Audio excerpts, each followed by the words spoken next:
বিয়ের পরের দিন ঈশিতা তার শ্বশুরবাড়ির পরিবারের জন্য গরম গরম কাশ্মীরি আলুর দম এবং ফুলকো ফুলকো লুচি বানায়।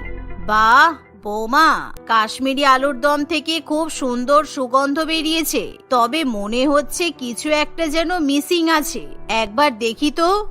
এই বলে চিত্তপ্রিয়া দেবী কাশ্মীরি আলুর দম ভালো করে দেখার পর তাতে সঙ্গে সঙ্গে 1 গামলা ধনেপাতার কুচি মিশিয়ে দেয়, যা দেখে ঈশিতা ভীষণই অবাক হয়।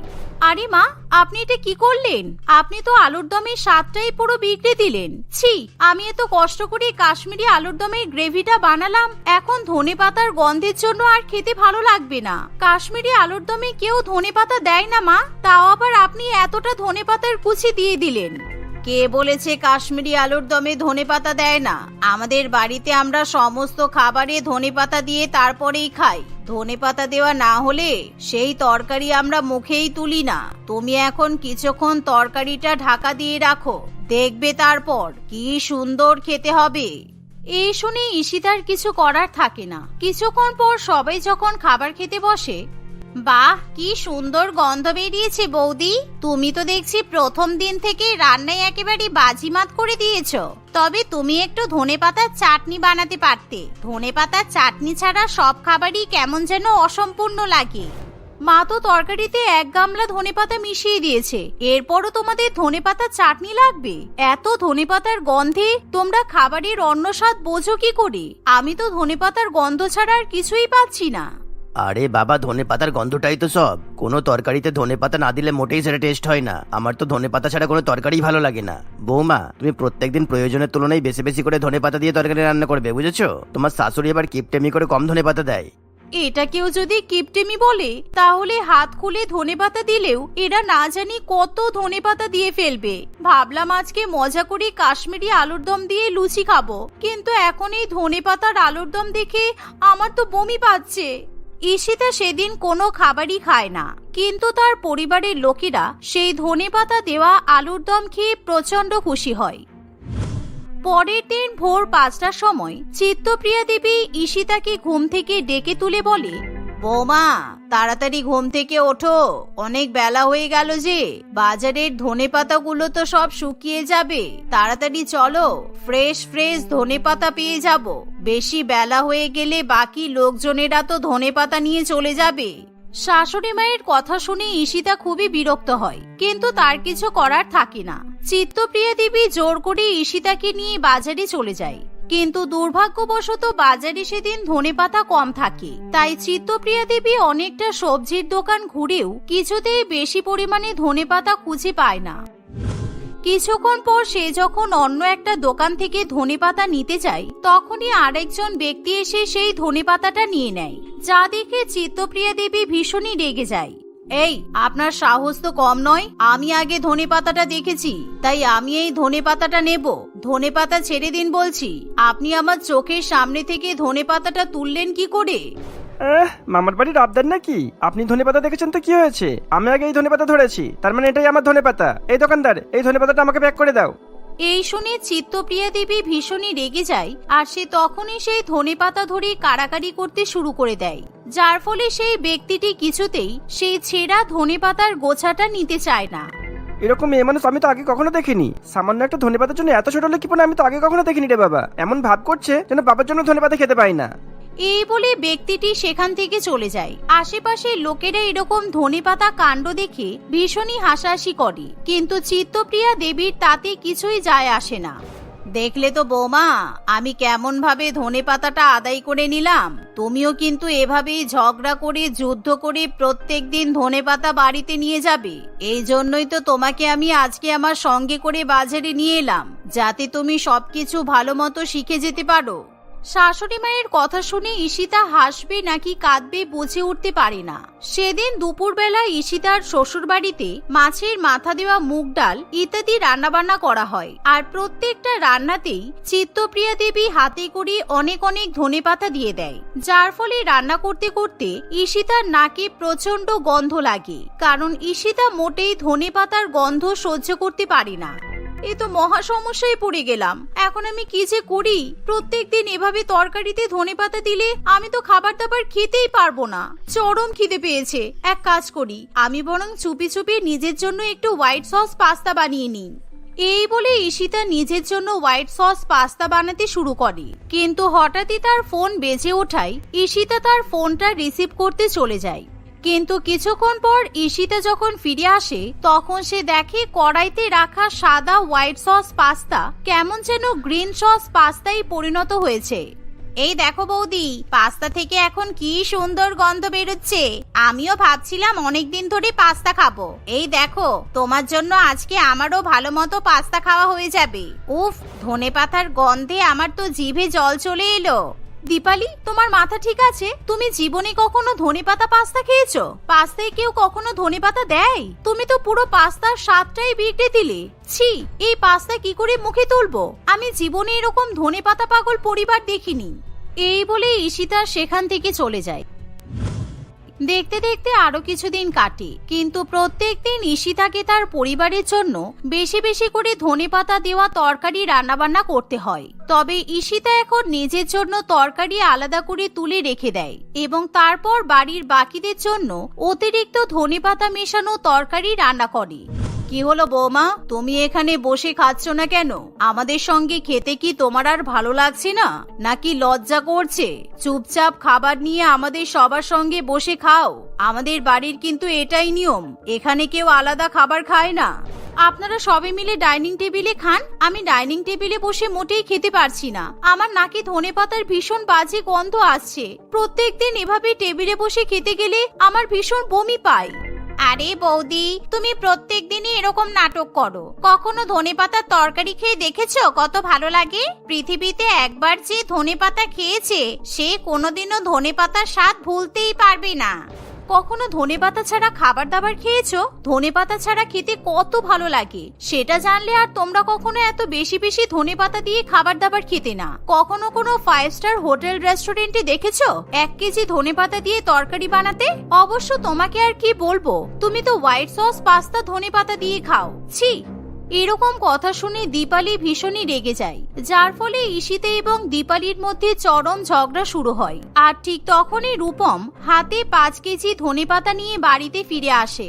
এই দেখো, আজকে আমি কি পেয়েছি। আমি শুধু ধনেপাতাই আনিনি, তার সঙ্গে ধনেপাতার বীজও এনেছি। আমাদের বাড়ির পেছন দিকে আমরা এরকম ধনেপাতার বীজ ছড়িয়ে ধনেপাতার বাগান তৈরি করব। তাহলে আর বারবার বাজারে গিয়ে ধনেপাতা কিনতে হবে না। রূপমের কথা শুনে বাড়ির সকলে খুশি হলেও ঈশিতা ভীষণই রেগে যায়। ঈশিতা এবার তার শ্বশুরবাড়ির পরিবারের ধনেপাতা পাগলামি কমানোর জন্য তরকারিতে কম কম পরিমাণে ধনেপাতা দিতে শুরু করে। কিন্তু একদিন, শোনো বৌমা, তুমি একটা কাজ করো, আজকে থেকে শুধু ধনেপাতার তরকারি রান্না করো। এরকম সবজি দিয়ে ভাত খেতে আর ভালো লাগছে না। এখন তো আমাদের বাড়িতে ধনেপাতার বীজ আছে, কদিন বাদে গাছ হয়ে যাবে, তাই বাড়িতে এখন ধনেপাতার অফুরন্ত জোগান। দেখুন মা, এরকম ভাবে শুধু ধনেপাতার তরকারি খাওয়াটা মোটেই ভালো নয়। আপনাদের এমনিতেই তরকারিতে বেশি ধনেপাতা খেয়ে গ্যাসের প্রবলেম হয়। আপনারা যদি এখন শুধু ধনেপাতার তরকারি খেতে শুরু করেন তাহলে আপনাদের খারাপ রকমের শরীর খারাপ করতে পারে।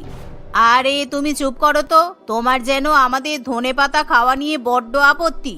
মানুষ তো একদিন মরবেই, মরলে ধনেপাতা খেয়েই মরবো, না খেয়ে নয়। তুমি শুধু আজকে ধনেপাতা দিয়ে তরকারি রান্না করবে, মানে ধনেপাতার সবজি। এই শুনে ঈশিতার কিছু করার থাকে না। সে এখন তার শ্বশুরবাড়ির পরিবারের জন্য ধনেপাতাকে সবজি হিসেবে ব্যবহার করে, অর্থাৎ শুধুমাত্র কেজি কেজি ধনেপাতা দিয়ে তরকারি রান্না করে। সেই তরকারিতে অন্য কোনো সবজি দেওয়া হয় না, আর যা খেয়ে তার পরিবারের লোকজন খুবই খুশি হয়। এভাবেই দেখতে দেখতে আরো কিছুদিন কেটে যায়। এরই মধ্যে দীপাবলির জন্য একটা ভালো সম্বন্ধ আসে। আপনাদের মেয়েকে দেখে আমাদের তো খুবই পছন্দ হয়েছে। আমার ছেলে অনেকদিন ধরেই আপনাদের মেয়েকে পছন্দ করে, কিন্তু নিজে মুখে কখনো কিছু বলতে পারেনি। এবার আপনারাই বলুন, কবে আপনাদের মেয়ের সঙ্গে আমাদের ছেলের বিয়ে ঠিক করবেন? আমরা চাই যত তাড়াতাড়ি বিয়ে হয়ে যায় ততই ভালো। হ্যাঁ, আমরাও তাই। যেই না চিত্তপ্রিয়া দেবী মুখ খুলি অমনি তার মুখ থেকে ভরভর করে ধনেপাতার গন্ধ বেরোয়, যার ফলে বিকাশবাবু তখনই সেখান থেকে উঠে যায়। ইসছি, হাইজিন বলে কোনো কিছু আপনারা মানেন না, তাই না? বাইরের লোকের সামনে ভাবে দাঁত নামে যে কথা বলছেন। না না, এই বাড়িতে আমি আমার ছেলের বিয়ে দেবো না। এই বলে পাত্রপক্ষ উঠে চলে যেতে শুরু করে, যা দেখে দীপালির খুবই খারাপ লাগে, কারণ দীপালিও মনে মনে রাহুলকে খুবই পছন্দ করে। রাহুলের সঙ্গে তার বিয়ে ভেঙে যাচ্ছে দেখে দীপালিও চুপ করে থাকতে পারে না, কিন্তু দীপালিও যখন কথা বলার জন্য মুখ খোলে তখন তারও মুখ থেকে ধনেপাতার গন্ধ বেরোয়। শোনো রাহুল, তোমার বাবা এসব কি বলছে? সামান্য এ বাবা দীপালি, তোমার মুখ থেকে তো পচা ধনেপাতার গন্ধ বেরোচ্ছে। তুমি মোটেই হাইজিন মেনটেন করো না, তাই না? না না, আমি এরকম মেয়েকে বিয়ে করতে চাই না। কিন্তু এত ভালো সম্বন্ধ চিত্তপ্রিয়া দেবী কিছুতেই হাতছাড়া করতে চায় না। তবে তারা সবাই ধনেপাতা খাওয়ার জন্য পাত্রপক্ষের সামনে ভীষণই লজ্জায় পড়ে। না না, দাঁড়াও বাবা, এরকম করো না। আসলে আমরা ধনেপাতা খেতে একটু বেশিই ভালোবাসি, কিন্তু এখন মনে হচ্ছে এরকম ধনেপাতা খাওয়া আমাদের জন্য মোটেই উপযুক্ত নয়। আমরা আর আজকের পর থেকে কখনো ধনেপাতা খাবো না। এমনিতেও অনেক ধনেপাতা খেয়ে আমাদের সবার খুব পেট খারাপ করছে। এই তো আমার প্রবলেম সলভ হয়ে গেল, আমাকে তো এক্সট্রা করে কিছু করতেই হলো না। এই যে আপনারা বরং আরেকদিন আমাদের বাড়িতে আসুন, সেদিন আপনাদের ভালোভাবে আপ্যায়ন করে বিয়ের কথা পাকা করা হবে। আজকের পর থেকে আমার শ্বশুরবাড়ির লোকেরা কেউ আর ধনেপাতা খাবে না, আপনারা চিন্তা করবেন না। এই শুনে রাহুল এবং তার পরিবার শেষ পর্যন্ত দীপালিকে বিয়ে করতে রাজি হয়। সেদিনের পর থেকে সত্যি সত্যি চিত্তপ্রিয়া দেবীর পরিবার ধনেপাতা নিয়ে পাগলামি করা বন্ধ করে দেয়, যার ফলে কিছুদিনের মধ্যেই দীপালির সঙ্গে রাহুলের ধুমধাম করে বিয়ে হয়। মালতী দেবী তার 2 ছেলে ও বৌমার সঙ্গে বাস করত। তার 2 ছেলে বিজয় এবং বিক্রমের একটি ছোট ধাবা ছিল। সেই ছোট ধাবা চালিয়েই তাদের সংসার বেশ ভালো মতোই চলে যেত। বিজয় এবং বিক্রম দুজনেই খুব ভালো রান্না করতে পারত। তারা 2 ভাই খুবই সৎ হওয়ায় খুবই পরিষ্কার পরিচ্ছন্নভাবে এবং ভালো তাজা টাটকা উপকরণ ব্যবহার করে তারা খাবারের দামও খুব বেশি ধার্য করত না। এর ফলে তারা খুব বেশি টাকা ইনকামও করতে পারত না। একদিন, বিজয়, আমাদের দুজনের 10,000 টাকা লাগবে, আমরা পার্লারে যাব। অনেকদিন হয়ে গেল পার্লারে যাওয়া হয়নি, স্কিনের কেয়ার করতে হবে। 10,000 টাকা আমরা কোথায় পাবো? আমাদের ধাবা থেকে তো এত বেশি টাকা ইনকাম হয় না যে তোমরা টাকা চাইলে আমরা সাথে সাথে টাকা দিয়ে দেবো। হ্যাঁ সেটাই, টাকা ইনকাম হবে কিভাবে? তোমাদেরকে কতবার করে বললাম যে সব সময় টাটকা ভালো তাজা উপকরণ ব্যবহার না করে বেশি বেশি মশলা ব্যবহার করে খাবার রান্না করো, দেখবে মানুষ খাবারের স্বাদ পেলে ছুটে ছুটে ধাবায় আসবে। না, এরকম হয় না, আমি এটা করতে পারবো না। আমাদেরকে আমাদের মতোই টাকা উপার্জন করতে দাও। আমাদের যা টাকা ইনকাম হয় আমরা তাতেই খুশি। তোমরা খুশি হলেও আমরা খুশি নই। আমাদের চাহিদা তোমরা পূরণ করতে পারছো না। কয়েকদিন ধাবা চালানোর দায়িত্ব আমাদের উপর দিয়ে দেখো আমরা কেমন টাকা ইনকাম করি। আমাদের দুজনের 10,000 টাকা ইনকাম হয়ে গেলে তোমরা আবার নিজেদের ধাবার দায়িত্ব নিয়ে নেবে। সুপ্রিয়ার কথা শুনে বিজয় এবং বিক্রম রাজি হয়ে যায়। সুপ্রিয়া এবং চুমকি দুজনের কেউই ভালো রান্না করতে পারতো না। তারা বাজার থেকে কম দামি সস্তার পচা উপকরণ কিনে আনে এবং সেই সঙ্গে অতিরিক্ত পরিমাণে মশলা ব্যবহার করে তারা খাবার রান্না করে। কাস্টমারদের সেই খাবার কিছুতেই পছন্দ হয় না। সমস্ত কাস্টমাররা উল্টোপাল্টা কথা বলে খাবার না খেয়ে এবং টাকা না দিয়েই সেখান থেকে চলে যায়। এই দেখে বিজয় এবং বিক্রম ভীষণ পরিমাণে রেগে যায়। ঠিক এই কারণে আমি তোমাদেরকে রান্না করার কোনো দায়িত্ব দিতাম না। তোমাদের জন্য আমাদের ধাবার নাম খারাপ হলো। যাও, বেরিয়ে যাও আমাদের ধাবা থেকে। আর তোমাদের টাকা ইনকাম করার হলে নিজেরা টাকা ইনকাম করে নাও, যাও এখান থেকে। আমরা তো যথেষ্ট ভালো রান্না করেছি, তোমাদের কাস্টমারদের পছন্দ না হলে আমরা কি করব? ঠিক আছে, তোমরা তোমাদের নিজেদের হাতে ধাবা খুলে নিজেদের হাতে রান্না করে খাবার বিক্রি করো, কিন্তু আমাদের কাজে দয়া করে কোনো রকমের সমস্যা সৃষ্টি করো না। প্লিজ যাও এখান থেকে। হ্যাঁ ঠিক আছে, তোমাদের সঙ্গে থাকলে এমনিও আমরা কোনোদিনও বড়লোক হতে পারবো না। আমরা দুজনে আমাদের আলাদা ধাবা খুলবো আর তোমাদের দেখিয়ে দেব কিভাবে বড়লোক হতে হয়। এভাবেই সুপ্রিয়া এবং চুমকি রাগ দেখিয়ে সেখান থেকে চলে যায়। তাদের হোটেল বা ধাবা খোলার মতো টাকা না থাকায় তারা তাদের শাশুড়ি মায়ের কাছ থেকে কিছু টাকা নেয় এবং সেই টাকা দিয়েই রাস্তার ধারে তারা একটা ছোট হোটেল খুলে ফেলে। কিরে ছোট, হোটেল তো খুলে ফেললাম, কিন্তু আমরা হোটেলে কি বিক্রি করব? আমরা তো সত্যি সত্যিই ভালো রান্না করতে পারি না রে। তবে হ্যাঁ, আমি শুধুমাত্র চিকেন কষাটাই ভালো রান্না করতে পারি। এই তো, তুমি চিকেন কষা ভালো রান্না করতে পারো আর আমি আলু পরোটা ভালো বানাতে পারি। তাহলে আমরা আমাদের হোটেলে আলু পরোটা আর চিকেন কষা এই দুটো আইটেমই বিক্রি করব। এই বলে সুপ্রিয়া এবং চুমকি দুজনেই আলু পরোটা এবং চিকেন কষা রান্না করে রাখে। তারা সারাদিন ধরে অপেক্ষা করতে থাকে, কিন্তু তাদের হোটেলে কোনো কাস্টমার আসে না। দেখতে দেখতে সন্ধে হয়ে যায়। কিন্তু তবুও তারা কোনো কাস্টমার পায় না। তাদের দুজনের মন খুবই খারাপ হয়ে যায়। কিরে, আমাদের হোটেলে তো কেউই আসছে না। আমরা যে শাশুড়ি মায়ের কাছ থেকে টাকা ধার করে হোটেল খুললাম, আমাদেরকে তাহলে প্রথম দিনই লস হয়ে যাবে। সারাদিনে একটা টাকাও ইনকাম করতে পারলাম না। হায় রে, এ কি পোড়া কপাল রে আমাদের। তারা নিজেদের মধ্যে কথা বলছিল, তখনই সেখানে শুভঙ্কর নামে একজন ব্যক্তি আসে। এই যে, কি আছে আপনাদের হোটেলে? তাড়াতাড়ি দিন, ভীষণ খিদে পেয়েছে। সুপ্রিয়া ও চুমকি দুজনেই খুবই খুশি হয়ে তাদের হোটেলে আগত প্রথম কাস্টমারকে খাবার খেতে দেয়।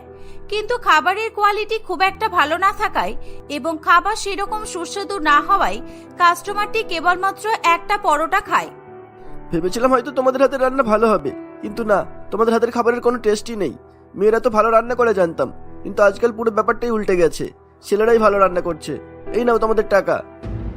শুভঙ্কর তাদের সঙ্গে কথা বলতে বলতে তার পকেট থেকে পার্স বের করে তাদেরকে টাকা দেয়। টাকা দেওয়ার পর পার্সটা পকেটে রাখতে গিয়ে শুভঙ্করের পার্সটা ভুল করে সেখানে পড়ে যায়, কিন্তু সে কিছু বুঝতে না পেরে সেখান থেকে চলে যায়। দিদি, এই দেখো, ওই লোকটা এখানে পার্স ফেলে রেখে চলে গেছে। অনেকক্ষণ তো হয়ে গেল, লোকটা বোধহয় এতক্ষণে চলে গেছে। কই দেখি দেখি, এতে কত টাকা আছে? ওরে বাবা, ছোট, এখানে তো অনেক টাকা আছে। দেখলি আমাদের কপাল কত ভালো, সারাদিনে দোকানে মাত্র একটা কাস্টমার এলো আর আমাদের 3000 টাকা ইনকাম হয়ে গেল। মানে তুমি কি বলছো দিদি? তুমি কি এই পার্সটা ওই লোকটাকে আর ফেরত দেবে না? ঠিক সেই সময় শুভঙ্কর আবার তাদের হোটেলে ছুটে আসে। শুভঙ্করকে দেখতে পেয়ে সুপ্রিয়া তাড়াতাড়ি করে শুভঙ্করের পার্সটা লুকিয়ে ফেলে। আচ্ছা, বলছি যে আমি একটু আগে তোমাদের হোটেলে পরোটা খেতে এসেছিলাম। আমি মনে হয় আমার পার্সটা এখানে ফেলে গেছি। একটু দেখো তো, পার্সটা এখানেই আছে মনে হচ্ছে। কই, আপনার পার্স তো আমরা দেখিনি। দেখুন, আপনি খুঁজে দেখুন, যদি পান তাহলে তো ভালোই, তবে আমরা আপনার পার্সটা দেখিনি। আপনি চলে যাওয়ার পর 4-5 জন কাস্টমার আমাদের দোকানে এসেছিল।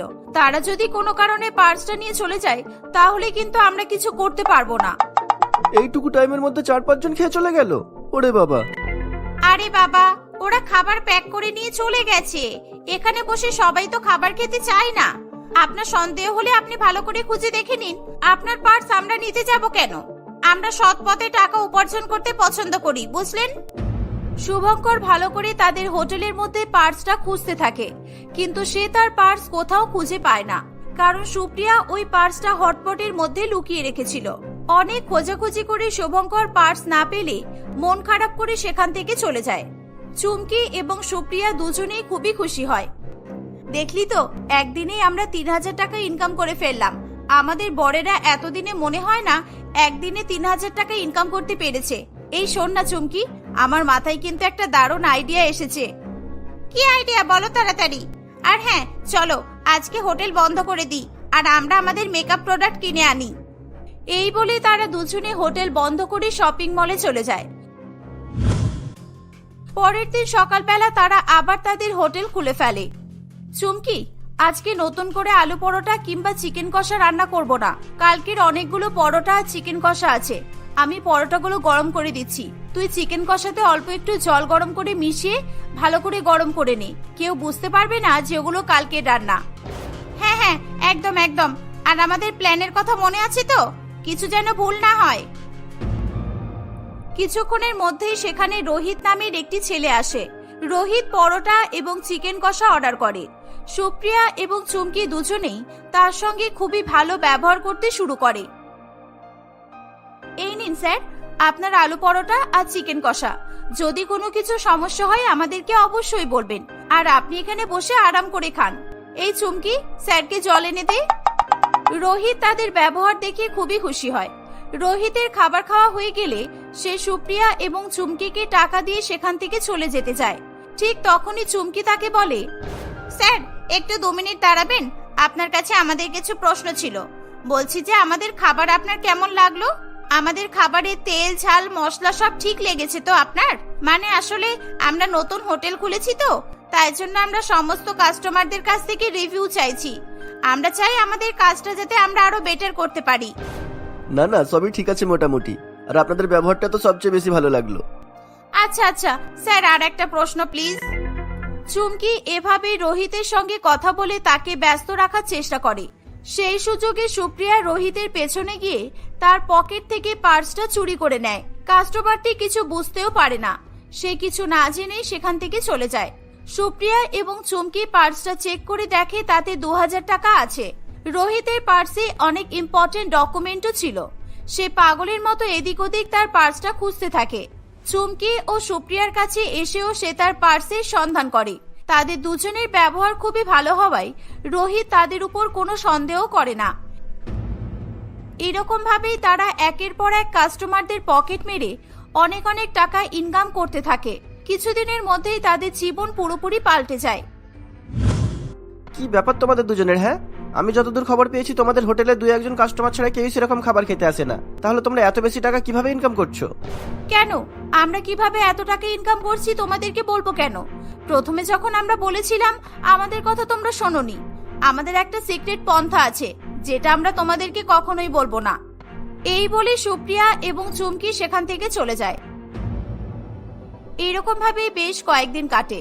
একদিন সুপ্রিয়া ও চুমকির হোটেলে একজন বড় পুলিশ অফিসার আসে। পুলিশ অফিসারের হাতে একটা অনেক বড় ব্যাগ ছিল।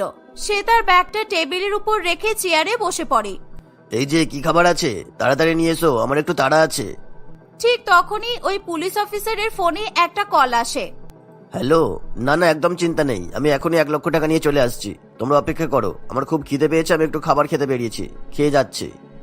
1 লক্ষ টাকার কথা শুনে চুমকি এবং সুপ্রিয়ার ভীষণ পরিমাণে লোভ হয়। অত বেশি টাকা দেখে তারা কিছুতেই নিজেদের লোভ সামলে রাখতে পারে না।